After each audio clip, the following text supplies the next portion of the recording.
bienvenue dans cette édition du journal Le Sommaire. Condamnation à mort du sénateur à vie Joseph Kabila Kabange. Des voix continuent de s'élever. Cette fois-ci, c'est la conférence épiscopale nationale du Congo, SENCO, qui réagit au travers d'un communiqué lu par le secrétaire général de la SENCO, Monseigneur Donatien Chollet. La SENCO se dit horrifiée par le verdict de la haute cour militaire à l'issue du procès pénal expéditif contre Joseph Kabila Kabange, ancien chef de l'État. Une première en République démocratique du Congo, Kinshasa abrite la 47e Assemblée générale ordinaire de la Confédération africaine de football. La première ministre Judith Suminwa a assisté à l'ouverture de ces travaux qui débattent de l'avenir du football africain. Massacre de Komanda, le ministère public requiert 20 ans et 8 ans de prison contre 2 officiers de l'armée et de la police nationale congolaise.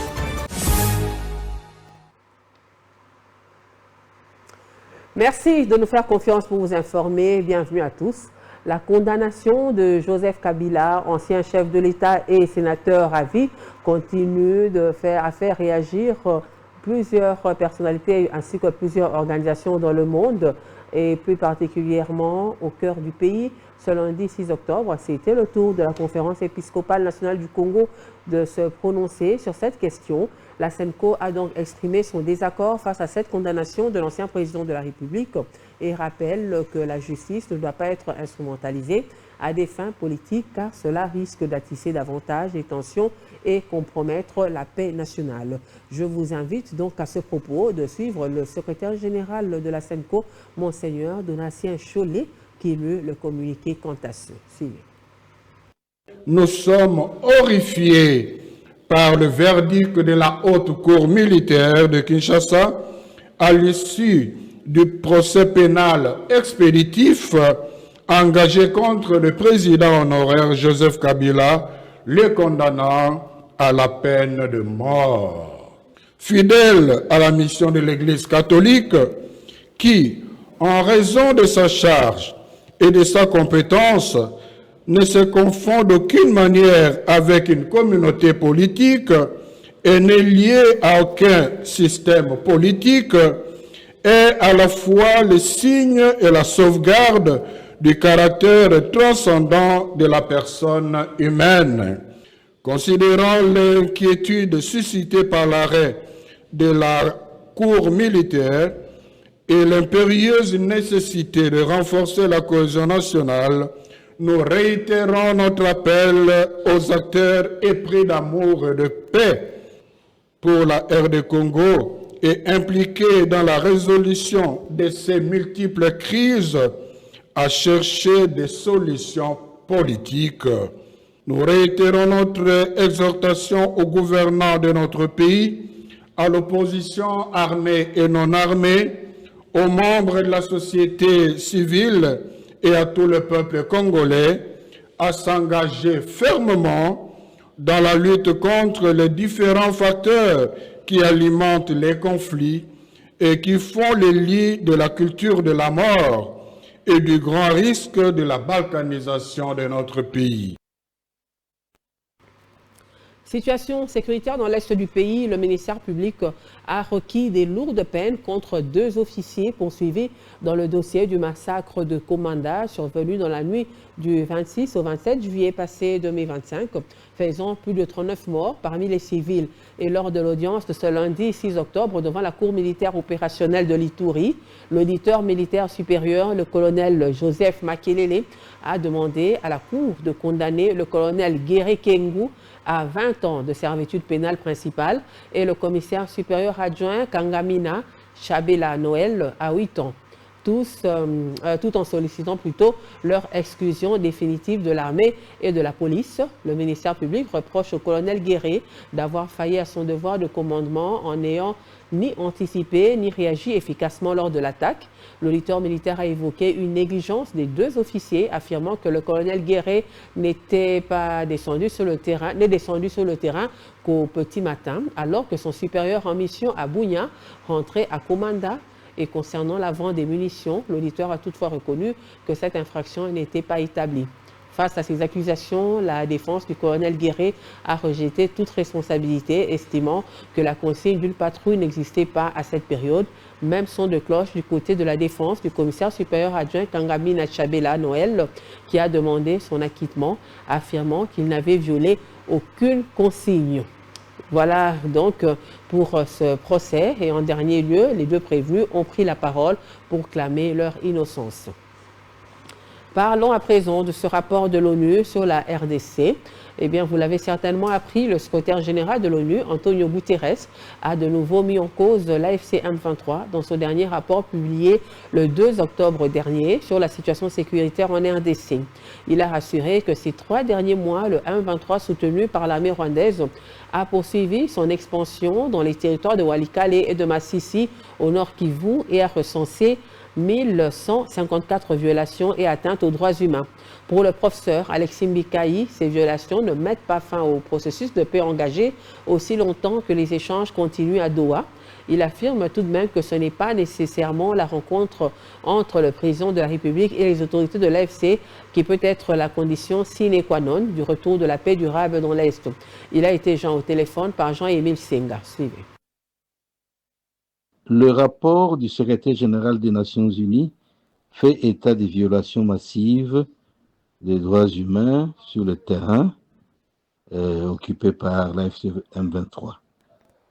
Et ça, c'est une évidence.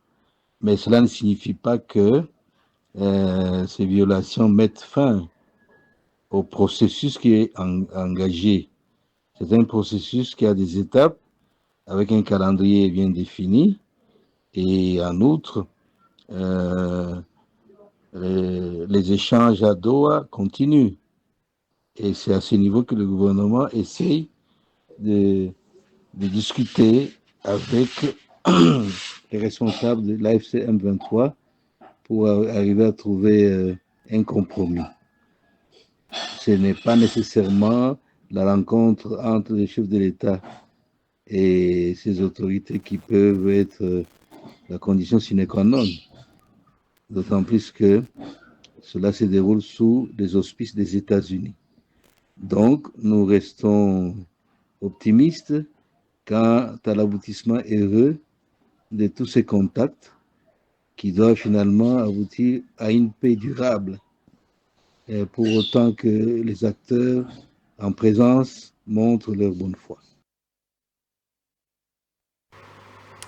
Et puis le ministre de la Communication et Médias, porte-parole du gouvernement, Patrick Mouyaya, a représenté le dimanche la première ministre Judith Suminwa à l'avant-première du film Munganga, Celui qui soigne, un film en l'honneur du prix Nobel de la paix, le docteur Denis Mukwege. Suivez ce commentaire de John Zati et Jacques Kaboy.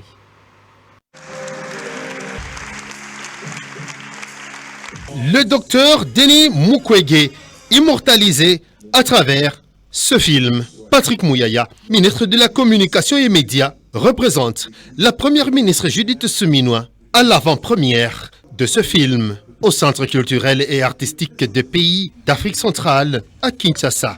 C'est une réalisation de Marie-Hélène Roux et produit par Cynthia Pinette. Dans cette œuvre de fiction, la vie et le combat du docteur Denis Mukwege, prix Nobel de la paix 2018, et c'est l'horreur des violences sexuelles subies par les femmes congolaises qui est mise en lumière. Titre du film, Munganga, c'est lui qui soigne. C'est un film déstabilisant, simplement parce qu'il traduit une véritable horreur. L'horreur qui a été vécue et qui continue d'être vécue par les femmes congolaises. Et donc par notre présence, nous avons voulu marquer notre soutien à cette initiative qui est partie de Madame Cynthia Pinet, une productrice française, et qui retrace à la fois la vie, le combat du docteur Mukwege, mais aussi le combat de toutes ces femmes qui résistent et qui survivent, parce que lorsque vous avez été violé, lorsque votre corps a été utilisé comme arme de guerre et que vous arrivez à rester debout, vous méritez d'être soutenu. Et donc, Notre présence illustre le soutien et la détermination du gouvernement à travailler pour que plus jamais ces violences ne se perpétuent. Car pour Patrick Mouyaya, ce film s'inscrit dans la continuité des campagnes de sensibilisation déjà menées, parmi lesquelles Congolais Téléma. Ce film rappelle avec force que la paix et la dignité humaine ne peuvent pas se construire sans la justice. Convoqué pour examiner les différentes motions de destitution à l'Assemblée provinciale du Congo central, une bagarre a même éclaté. Et après cette bagarre à l'Assemblée provinciale, la plénière de ce lundi a été délocalisée vers la mairie. Vous voyez là les députés provinciaux, les honorables députés provinciaux qui se livrent à une bagarre en pleine salle des plénières avant la session, avant la plénière qui devait examiner les différentes motions de destitution contre le président du bureau de l'organe délibérant du Congo central. La plénière a été délocalisée vers la mairie de Matadi. Selon le directeur de l'administration, il a évoqué des circonstances exceptionnelles. Isidore Maketo Ndobetolo s'appuie sur l'article 5, alinéa 3 du règlement d'ordre intérieur. Cette disposition, selon lui, autorise le bureau à choisir un autre lieu de réunion en cas de circonstances exceptionnelles. La séance plénière de ce lundi devrait débuter à 15h30. On en saura un peu plus dans les heures qui suivent. C'est désormais effective. La dématérialisation des opérations d'importation et d'exportation a été lancée solennellement ce lundi 6 octobre 2025 à Kinshasa par le secrétaire général au commerce extérieur Jules Mwilumbo, représentant le ministre du Commerce Julien Paluku. Cette plateforme digitale mise en place par le guichet unique intégral du commerce extérieur Ségus RDC vient moderniser et simplifier les opérations d'importation, d'exportation et de transit. Donc, au maximum, dans 1 heure, on obtient son numéro d'import-export.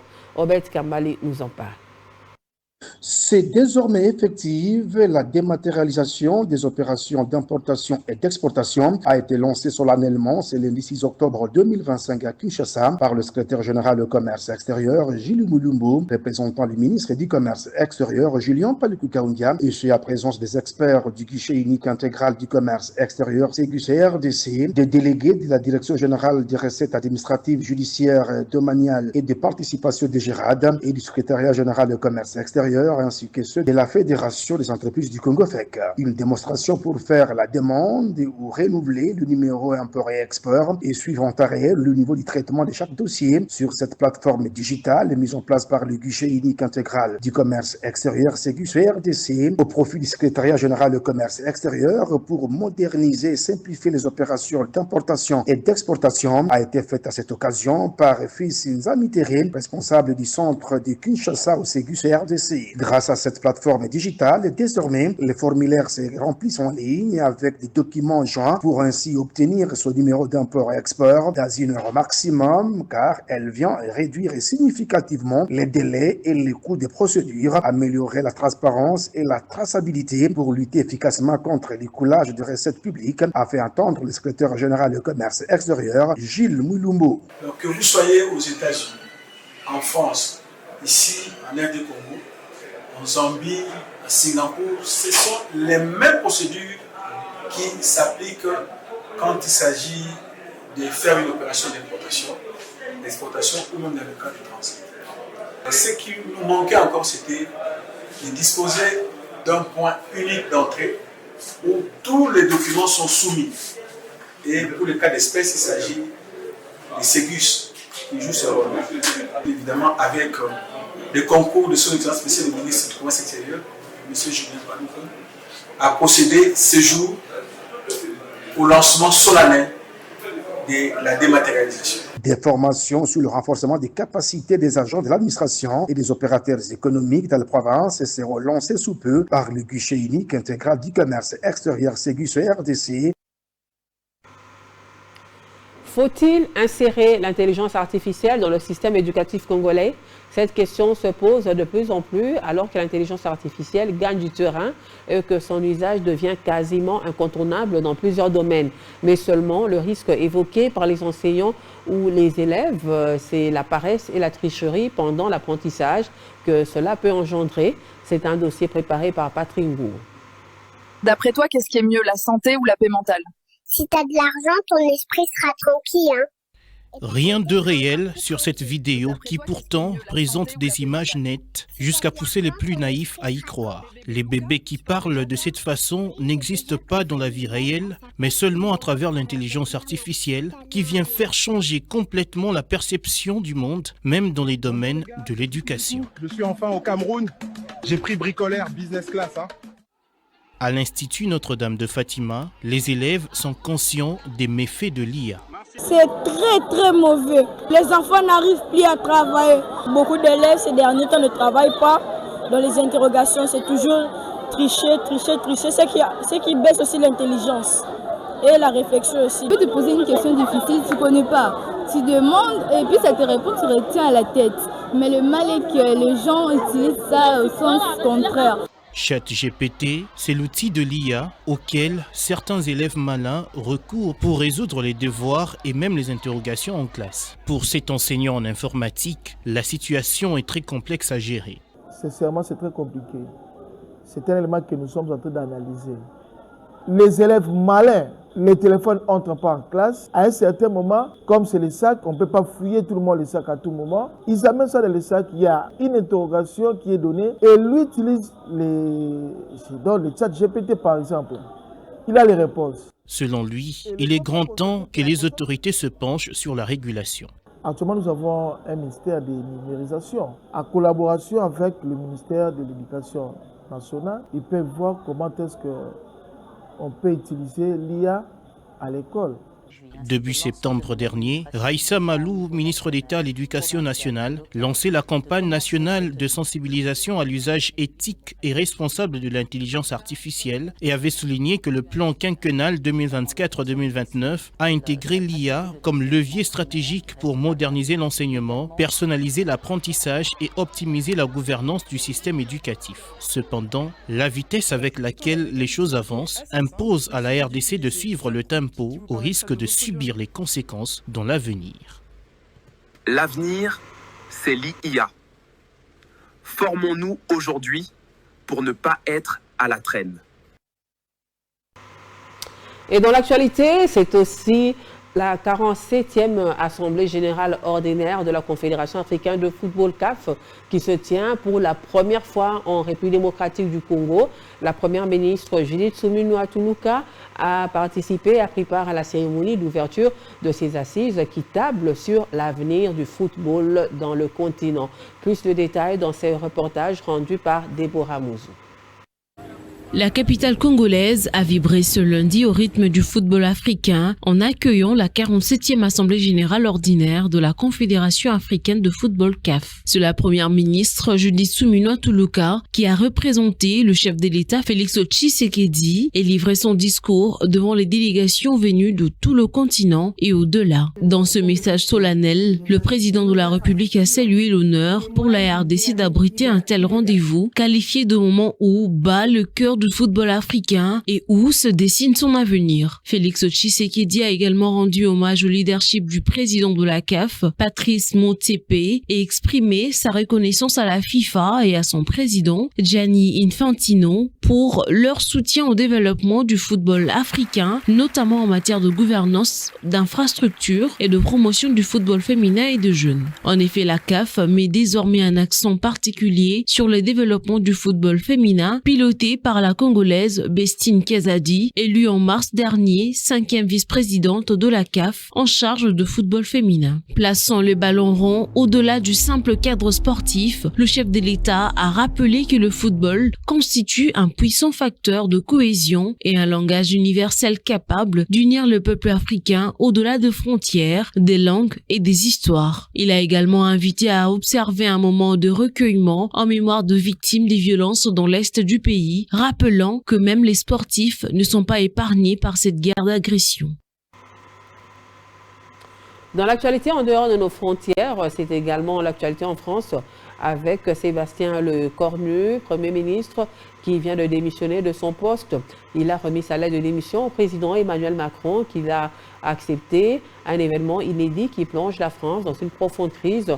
Mais aux dernières nouvelles, apprend-on, il a été demandé une fois de plus à Sébastien Lecornu de mener des consultations pour la formation du gouvernement, les consultations de la dernière chance. Fifi Kouchipon revient sur l'événement. Être Premier ministre est une tâche difficile, sans doute encore un peu plus difficile en ce moment, mais on ne peut pas être Premier ministre lorsque les conditions ne sont pas remplies. 14 heures séparent la publication du communiqué annonçant la composition du gouvernement de Sébastien Lecornu et c'est lui annonçant sa démission du poste de Premier ministre en France. Il a remis sa lettre de démission ce lundi au président Emmanuel Macron qui l'a accepté. Rappelant que ce nouveau gouvernement avait fortement été critiqué car dans l'histoire de la 5e République française, jamais un Premier ministre n'avait pris autant de temps pour former son équipe gouvernementale. 26 jours s'étaient écoulés entre la nomination de Sébastien Lecornu le 9 septembre à Matignon et l'annonce de son gouvernement. Face à la menace de censure à l'Assemblée nationale venant de la gauche et de l'extrême droite, Sébastien Lecornu jette l'éponge. Son gouvernement est désormais démissionnaire et chargé d'expédier les affaires courantes. Un événement inédit qui plonge la France dans une crise profonde. Déjà, la France insoumise, à travers son fondateur Jean-Luc Mélenchon, réclame l'examen immédiat à l'Assemblée nationale de sa motion de destitution contre le président Emmanuel Macron. Selon bon nombre d'observateurs, il revient à Emmanuel Macron de nommer un nouveau chef du gouvernement ou de dissoudre l'Assemblée nationale afin que de nouvelles élections législatives puissent se tenir. Voilà tout pour ce journal. Merci de l'avoir suivi. Restez avec nous.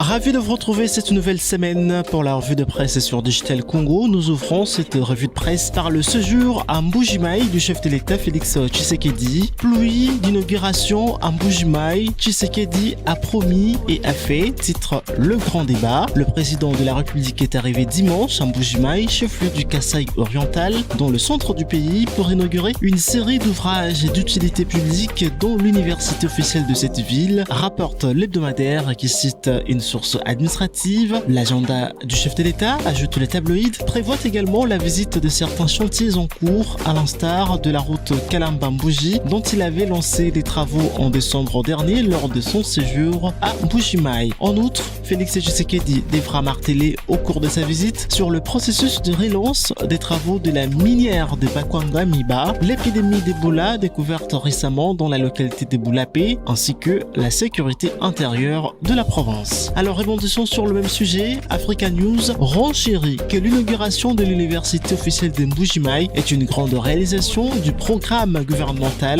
dont le secteur de la construction des infrastructures de base, l'UEM comme on l'appelle, s'ajoute à l'hôpital général provincial de référence de Mbuji-Mayi. Cette ville diamantifère bénéficie également de la construction de la voirie urbaine, sans oublier l'amélioration des conditions d'accès de la population à l'eau potable. Un autre sujet phare à lire dans le journal paru ce lundi à Kinshasa, c'est la réhabilitation par Martin Lukusa du transporteur du chantier naval. C'est à lire notamment sur les nouvelles du soir. Le directeur général de l'Office national des transports ONATRA, Martin Lukusa, vient de réhabiliter le transporteur au chantier naval de Ndolo. Cette réhabilitation permet à ce chantier naval de l'ONATRA de reprendre ses activités commerciales suspendues, croit savoir en tout cas le tabloïd, avec l'apport du gouvernement au travers par les ministres du portefeuille des Transports et Voies de Communication, le DG Martin Loukoussa poursuit rénovation, construction et réhabilitation de plusieurs infrastructures et autres engins de l'ONATRA abandonnés depuis